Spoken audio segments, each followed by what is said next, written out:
Hidup di alam liar memang penuh perjuangan. Gak cuma menghadapi ancaman predator, tingkat ketersediaan makanan hingga kondisi iklim yang gak menentu membuat kehidupan di alam liar sangat berat.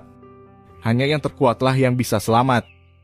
Namun, dari penghuni alam liar kita bisa belajar banyak, salah satunya tentang perjuangan hidup.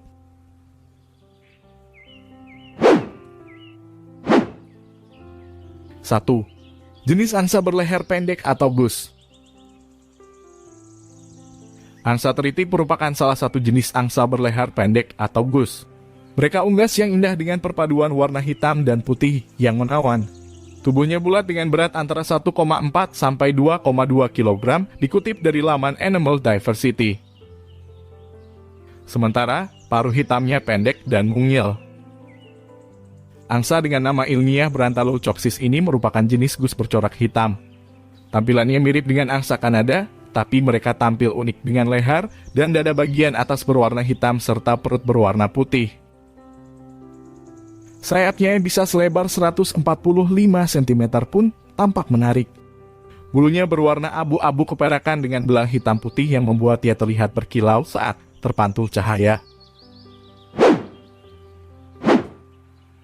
2. Hanya ada di belahan bumi utara. Angsa tritip cuma bisa kamu temukan di belahan bumi utara. Mereka terbagi menjadi 4 populasi besar, diantaranya ada di Greenland, Svalbard, Rusia, dan Novaya Zemlya. Masing-masing populasi menghabiskan musim dingin di tempat yang berbeda-beda. Ada yang di Skotlandia, Inggris, Jerman, sampai Belanda. Di antara keempat wilayah tersebut, Rusia jadi rumah bagi populasi terbanyak unggas air ini. Jumlahnya lebih dari 100.000 ekor. Habitat berkembang biak angsa tritip ini umumnya berupa tundra di wilayah pesisir yang memiliki tebing, singkapan berbatu, dan lereng curam. Tak jauh dari sana juga perlu terdapat danau, sungai, atau rawa paya. 3. Bersarang di atas tebing. Salah satu hal yang menarik tentang angsa berleher pendek ini adalah kebiasaan si betina membangun sarangnya di atas tebing tinggi. Hal itu bukan tanpa alasan. Induk angsa tritip memang bermaksud menjauhkan telur-telurnya dari predator yang mengintai setiap saat. Seperti rubah Arktik, beruang kutub, sampai alap-alap kawah. Sayangnya, hal itu juga berarti kalau mereka jauh dari sumber makanan, betina harus mengerami telur dan jantan siap siaga menjaganya sampai kehilangan 30-40% dari total berat tubuhnya. Tutur laman Animal Diversity. Tak berhenti sampai di situ, anak-anak yang baru saja menetas pun harus menghadapi dilema. Ia harus melompat dari sarangnya di atas tebing untuk mencari makan atau tetap berada di sarang tapi mati kelaparan. 4. Lompatan mengerikan anak angsa tritip.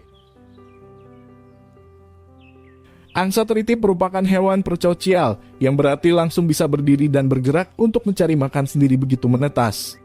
Induk tidak bisa membawakan mereka makanan, melainkan hanya mengarahkan anak-anaknya ke arah padang rumput yang penuh makanan. Jadi, begitu menetas dan kering, anak-anak angsa tritip yang belum bisa terbang langsung terjun bebas dari atas tebing untuk mengikuti arahan induknya. Walaupun kedengarannya mengerikan, melompat dari tebing adalah langkah yang harus diambil angsa tritip begitu menetas. Bila memilih tetap berada di sarang, mereka akan kelaparan dan tak terurus. Lebih buruknya lagi, mereka bisa jadi santapan predator. Luar biasanya, anak-anak angsa tritip selamat dari lompatan mengerikan tersebut. Tubuhnya yang kecil, ringan, dan diselimuti bulu super lembut menyelamatkan mereka dari cedera serius. Saat menghantam dasar tebing, mereka terlihat seperti memantul layaknya bola. Sekitar 90% anak angsa tritip selamat dari lompatan tersebut, ungkap David Chabot, seorang profesor dari Universitas Cork, Irlandia untuk laman National Geographic. Beberapa yang mati biasanya tersangkut di retakan bebatuan jurang atau menghantam bebatuan tajam. Bahaya yang sebenarnya justru datang dari predator yang bisa melenyapkan separuh dari jumlah angka tersebut. Menariknya lagi, justru karena mereka masih sangat muda, anak-anak angsa tritip bisa selamat dari ketinggian. Tulang mereka belum berkembang sepenuhnya dan cenderung lentur pada usia tersebut. Hasilnya akan fatal bila mereka menunggu terlalu lama. Mereka mungkin tidak akan selamat bila usianya seminggu, ungkap laman Wildfowl and Wetlands Trust. Nah, dari anak-anak angsa teritip, kita bisa belajar tentang perjuangan hidup, salah satunya untuk berani dan yakin dalam mengambil keputusan. Kesempatan tidak akan datang untuk kedua kalinya. Semoga kamu bisa mengambil hal positif dari video ini. Terima kasih sudah menonton. Jangan lupa subscribe dan nyalakan loncengnya, agar kamu tidak ketinggalan setiap ada video terbaru dari channel ini.